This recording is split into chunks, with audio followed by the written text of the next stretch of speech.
आगे अगली सूक्ति कह रही है कि 13 वर्ष व्यतीत हो चुके हैं पर है मानो कल की बात। वन को आते देख हमें जब आरते अचेत हुए थे तात।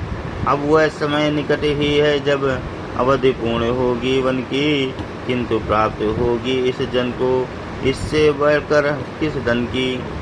13 वर्ष व्यतीत हो चुके पर है मानो कल की बात। यहाँ पर लक्ष्मण जी आगे सोचते हुए कह रहे हैं, यहाँ पर लक्ष्मण जी आगे सोचते हुए क्या कह रहे हैं कि पंचवटी में पहरा देते हुए लक्ष्मण जी सोच रहे हैं कि हमें वन में निवास करते हुए 13 वर्ष बीत चुके हैं, पर है मानो कल की बात। परंतु ये ऐसा प्रतीत नहीं होता, ऐसा लगता है कि अभी कल की ही बात हो। वन को आते देख हमें जब आर्त अचेत हुए थे तात। जैसे जब हम वन को आ रहे थे तो पिताजी हमें वन में आते हुए देखकर व्याकुल और अचेत हो गए थे, बेहोश हो गए थे।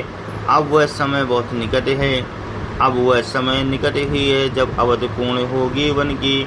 अब वह समय निकट है जब वनवास की अवधि पूरी हो जाएगी और हम अयोध्या वापस जाएंगे, किंतु प्राप्त होगी इस जन को इससे बढ़कर किस धन की। हम अयोध्या वापस जाएंगे, किंतु मुझे श्री राम और सीता जी की सेवा करने में जो आनंद यहाँ मिल रहा है यह अयोध्या में नहीं मिल पाएगा। तात्पर्य यह है कि मुझे भ्रात और भक्ति रूप का जो सर्वश्रेष्ठ मान धन यहाँ प्राप्त हुआ है वह अयोध्या में बहुत ही दुर्लभ हो जाएगा। हमें अयोध्या में ऐसा धन की प्राप्ति नहीं होगी।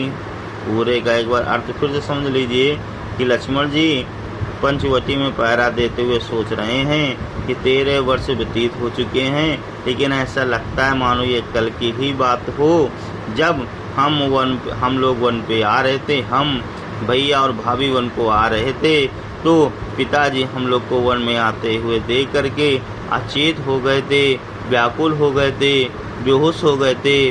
अब वह समय निकट आ गया है जब वनवास की अवधि पूरी हो जाएगी, हम अयोध्या लौट जाएंगे, किंतु मुझे श्री राम और सीता जी की सेवा करने में जो आनंद की प्राप्ति हुई है, जो आनंद मिल रहा है, जो आनंद रूपी धन मिल रहा है वह अयोध्या में नहीं मिल पाएगा, क्योंकि जो भक्ति हम यहाँ पर सर्वश्रेष्ठ रूप से कर रहे हैं, भक्ति रूपी धन को प्राप्त किए हैं, वो भक्ति अयोध्या में मिलना बहुत ही दुर्लभ हो जाएगा।